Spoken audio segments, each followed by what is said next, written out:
നമസ്കാരം. അങ്ങനെ സംസ്ഥാന സ്കൂൾ കായികമേളയ്ക്ക് സമാപനമായി. പുതിയതായി ഉദിച്ചുവന്ന എല്ലാ താരങ്ങൾക്കും ഞങ്ങളുടെ ഹൃദയം നിറഞ്ഞ അനുമോദനങ്ങൾ. അപ്പോഴും പഴയ പ്രതിഭകളെ നമ്മൾ മറക്കരുതല്ലോ. കായിക കേരളത്തിന്റെ കുതിപ്പും കിതപ്പും നമ്മൾ കണ്ടു. നമ്മൾ പോകുന്നത് ഇനി രാഷ്ട്രീയ കേരളത്തിന്റെ കുതിപ്പിലേക്കും കിതപ്പിലേക്കുമാണ്. ചിത്രം വിതരം ഇവിടെ തുടങ്ങുന്നു.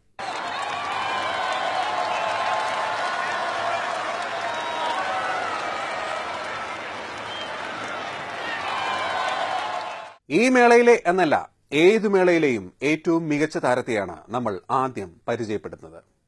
ഒരു ഹഡിൽസ് അല്ല, 1000 ഹഡിൽസ് വന്നാലും സിമ്പിളായി ചാടി തകർക്കുന്ന ഈ താരത്തെ പോലെ മറ്റൊരു താരം ഇതിനു മുമ്പ് ഉണ്ടായിട്ടുണ്ടോ? ഇതിനുശേഷം ഇനി ഉണ്ടാകുമോ? ആദ്യം ഈ ഹഡിൽസ് താരത്തെ പരിചയപ്പെടാം.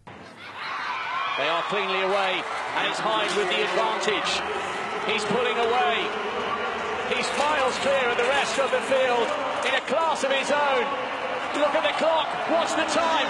Oh, yes! Oh, yes! Unbelievable. The history maker becomes the record breaker. Inside 13 seconds. That was simply sensational.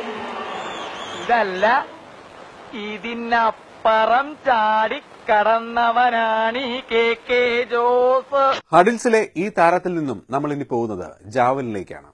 നീട്ടിയും കുറിക്കിയും എറിഞ്ഞ് ഇത്ര കൃത്യമായി കൊള്ളിക്കാൻ ഇപ്പോഴും ഈ പ്രായത്തിലും മറ്റാരുണ്ട്?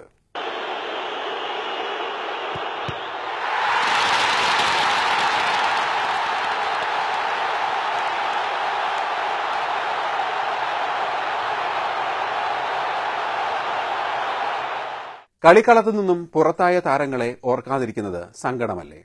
എത്ര ഉയരങ്ങൾ ചാടിക്കടന്നതാ. പക്ഷേ ഒരൊറ്റ ചാട്ടം അത് പിഴച്ചു. അതോടെ കളത്തിൽ നിന്നും പുറത്താവുകയും ചെയ്തു. പാവം.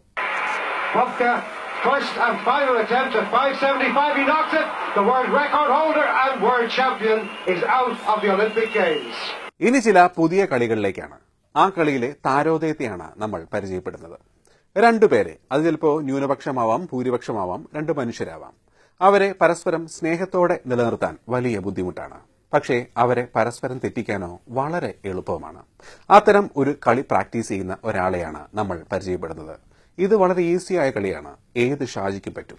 എന്നാലും ഈ ഷാജിയുടെ ഒരു ബുദ്ധിയെ അത് അപാരാണ്. ഞാൻ മാത്രമേ പറയൂ, കാരണം എനിക്ക് വാങ്ങണമെന്നൊരു മോഹമില്ല.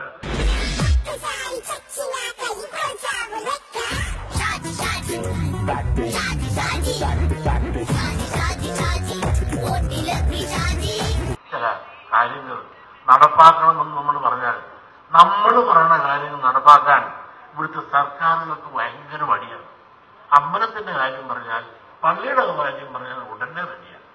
സർ, ഈ സർക്കാർ അധികാരത്തിൽ വന്നതിന് ശേഷം ശബരിമല ഉൾപ്പെടെയുള്ള വിവിധ ക്ഷേത്രങ്ങൾക്കായി തിരുവിതാംകൂർ ദേവസ്വം ബോർഡിനു വേണ്ടി 106.30 കോടി രൂപയും, കൊച്ചിൻ ദേവസ്വം ബോർഡിനു വേണ്ടി 2 കോടി രൂപയും, മലബാർ ദേവസ്വം ബോർഡിനു വേണ്ടി 60.31 കോടി രൂപയും സംസ്ഥാന ഖജനാവിൽ നിന്നും ചെലവഴിച്ചിട്ടുണ്ട്. സാർ, ഞാനും വേറെ പള്ളിയാണ്, വെള്ളാപ്പള്ളി. ഈ പള്ളിയുടെ കാര്യം പറഞ്ഞാൽ അതിന്റെ പേരിന്റെ മുമ്പിൽ വേറെയാണ് കിടക്കുന്നത്. എന്റെ സ്വഭാവം നിനക്കറിയില്ലേ? ആരെങ്കിലും എന്നോട് കറക്റ്റ് വഴി ചോദിച്ചാൽ കറക്റ്റ് പറയാറുണ്ട, വഴി തെറ്റിച്ചു വിടും. എന്ത് കാര്യത്തിനാണിത്? ഒരു സുഖം, ഒരു മനസുഖം. ഇത് കേട്ടോ രോമാഞ്ചം നോക്കി. ഒരാളെ തെറ്റിച്ചു വിടുമ്പോഴത്തേക്ക് ഒരു സുഖം, തമ്മിലടിപ്പിക്കും ഒരു സുഖം. എന്റെ സ്വഭാവം നിനക്കറിയാല. ക്ഷേത്രങ്ങളുടെ കാര്യം വന്നു. ഈ ക്ഷേത്രങ്ങൾ നശിപ്പിച്ചത് ആരാണ്? ഇവിടുത്തെ ഭൂമതയിൽ വന്നപ്പോൾ ഈ ക്ഷേത്രങ്ങൾ എങ്ങനെ സംരക്ഷിക്കണം, അവരുടെ ജീവനക്കാരെ എങ്ങനെ ശമ്പളം കൊടുക്കണം, ആ ഭൂമി നിന്ന് വരുമാനം കൊണ്ട് കിട്ടിക്കൊള്ളുന്ന നിത്യനിദാനങ്ങൾ ക്ഷേത്രങ്ങൾ നടത്തുവാൻ എങ്ങനെ സാധിക്കും, അത് കിട്ടുമോ ഉണ്ടോ എന്നൊന്നും നോക്കാതെയല്ലേ ആ ക്ഷേത്രത്തിന്റെ സ്വത്തുക്കളെല്ലാം തീട്ടിത്ത് സർക്കാർ ഏറ്റെടുത്തുകൊണ്ട് ഭഗവാനെ പട്ടിണിയാക്കി, അമ്പലങ്ങളെല്ലാം നിർജീവമാക്കി, ജീവനക്കാർക്കെല്ലാം പട്ടിണി മാത്രം പങ്കിട്ട് കൊടുത്ത് രോമാഞ്ചം നോക്കി. ഒരാളെ തെറ്റിച്ചു വിടുമ്പോഴത്തേക്ക് ഒരു സുഖം, തമ്മിലടിപ്പിക്കും ഒരു സുഖം. എന്റെ സ്വഭാവം നിനക്കറിയാല. നീലക്കുറുക്കൻ നനഞ്ഞേ ചായം കളഞ്ഞേ വരുന്നേ നാണം മറന്നയ്യേ കുക്കു മൂക്കില്ല രാജ്യത്തവൻ രാജ മുറി മൂക്കിൻ തുമ്പിൽ കോപക്കാരൻ കോടാ മാനം തൊട്ടാലും സമ്മാനം വീണേ താഴെ തന്നെ വാടാമച്ചമ്പി കളി കാണാൻ വാ അമ്പലങ്ങളുടെ 5 കാശ് സർക്കാർ എടുക്കുന്നില്ല എന്ന് സർക്കാർ രേഖാമൂലം നിയമസഭയിൽ പറഞ്ഞതോടെ പല കാക്കിനിക്കറും നന്നായി കീറി. ഇനിയൊക്കെ അതൊന്ന് തുന്നിയെടുക്കണം. വലിയ ബുദ്ധിമുട്ടാണ്. എന്നാലും ആ ഭഗീരഥ പരിശ്രമത്തിലാണ് നമ്മുടെ മുരളീധരൻ സാറ്. വളരെ ആസൂത്രിതമായിട്ട് നടത്തിയിട്ടുള്ള ഒരു നാടകമായിരുന്നു.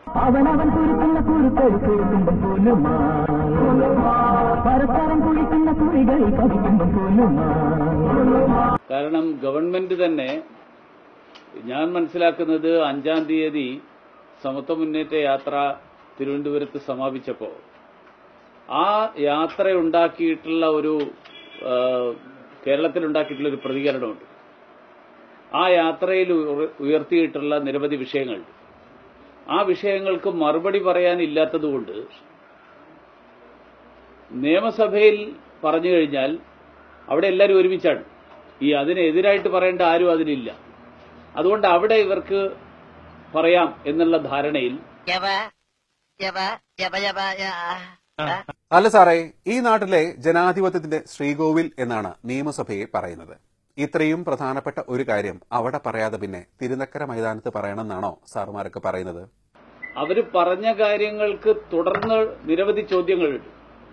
ആ ചോദ്യങ്ങളൊന്നും തന്നെ ഉന്നയിക്കപ്പെടാൻ സാധ്യതയില്ലാത്തൊരു സ്ഥലത്ത് കുറെ കണക്കുകൾ പുറത്തുവിടുക. കേട്ടല്ലോ ഭരണക്കാരെ, ഇനിയെങ്കിലും ഇത്തരം കാര്യങ്ങൾ നിയമസഭയിൽ പറഞ്ഞു പോരുത്. അഥവാ വല്ലതും പറയാനുണ്ടെങ്കിൽ BJPക്കാർ അല്ലെങ്കിൽ RSSകാർ എവിടെയുണ്ടോ അവരെ തേടിപ്പോയി അവിടെ വെച്ച് പറയണം. അല്ലാതെ നിയമസഭയിലല്ല പറയേണ്ടത്. കാരണം അവർക്കും മറുപടി പറയണ്ടേ? അല്ല, എന്താണാവോ മറുപടി? ഉദാഹരണത്തിന് കേരളത്തിൽ ശബരിമല തീർത്ഥാടനത്തിന് വരുന്ന ലക്ഷക്കണക്കിന് ആളുകൾ, ആ ലക്ഷക്കണക്കിന് ആളുകളുടെ വരവ് കാരണം കേരളത്തിനുണ്ടാകുന്ന പൊതുവായിട്ടുള്ള വരുമാനം, ആ വരുമാനത്തിന്റെ ഒന്നും കണക്ക് ഇവിടെയും വന്നിട്ടില്ല.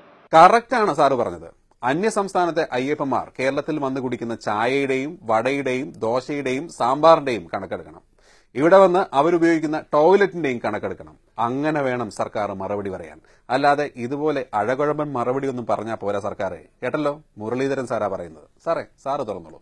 ഗവൺമെന്റ് ക്ഷേത്രങ്ങളിൽ വരുന്ന വരുമാനം, ആ വരുമാനം ഗവൺമെന്റ് എടുത്ത് ചെലവാക്കുന്നൊന്നും ആരും എവിടെയും പറഞ്ഞിട്ടില്ല. എങ്ങനെ ശരിക്ക് കേട്ടില്ല, ഒന്നുകൂടി പറയാൻ പറ്റുമോ? ഗവൺമെന്റ് ക്ഷേത്രങ്ങളിൽ വരുന്ന വരുമാനം, ആ വരുമാനം ഗവൺമെന്റ് എടുത്ത് ചെലവാക്കുന്നൊന്നും ആരും എവിടെയും പറഞ്ഞിട്ടില്ല. ചിരിപ്പിക്കല്ലേ സാറേ, ഞങ്ങളും ഈ നാട്ടിൽ തന്നെയല്ലേ ജീവിക്കുന്നത്. മാത്രമല്ല ഞങ്ങൾക്ക് അൽഷിമേഴ്സ് വന്നിട്ടുമില്ല. ഏതായാലും ഇപ്പോഴെങ്കിലും ഈ കാര്യം പറഞ്ഞല്ലോ, വളരെയേറെ നന്ദി. ഏതായാലും പറഞ്ഞ സ്ഥിതിക്ക് ആ ശശികല ടീച്ചറോടും ഒന്ന് പറഞ്ഞേക്കണം. സോറി, കഴിഞ്ഞ പ്രാവശ്യം ശശികല ടീച്ചർ എന്ന് പറഞ്ഞപ്പോൾ ഒരുപാട് ടീച്ചർമാർ ഞങ്ങളെ വിളിച്ചു. ദയവേത് അങ്ങനെ സംബോധന ചെയ്ത് ഞങ്ങൾ നാറ്റിക്കരുതേ എന്ന് പറഞ്ഞു. അതുകൊണ്ട് ഇപ്രാവശ്യം ഞങ്ങൾ തിരുത്തുന്നു. ആ ശശികലയോടും ഇതൊന്ന് പറഞ്ഞു കൊടുക്കണം സാറേ. ക്ഷേത്രങ്ങളുടെ നിയന്ത്രണം ആർക്ക്? എന്തുകൊണ്ട് ക്ഷേത്രങ്ങളുടെ നിയന്ത്രണം മാത്രം സർക്കാർ കൈവശം വെക്കുന്നു? മറ്റ് മതസ്ഥരുടെ ആരാധനാലയങ്ങൾ എന്തുകൊണ്ട് അവരവർക്ക് നിയന്ത്രിക്കാനുള്ള അവകാശം കൊടുക്കുന്നു? ഇതാണ് പ്രധാനമായിട്ടും ഉയർത്തിയ ചോദ്യം. ഇതിനുത്തരം പറയാൻ അധികം ബുദ്ധിയൊന്നും വേണ്ട സാറേ. ഇത്തിരി ചരിത്രം പഠിച്ചാൽ മതി. അത് നിങ്ങൾ പഠിക്കാത്തത് ഞങ്ങളുടെ കുറ്റം കൊണ്ടല്ലോ.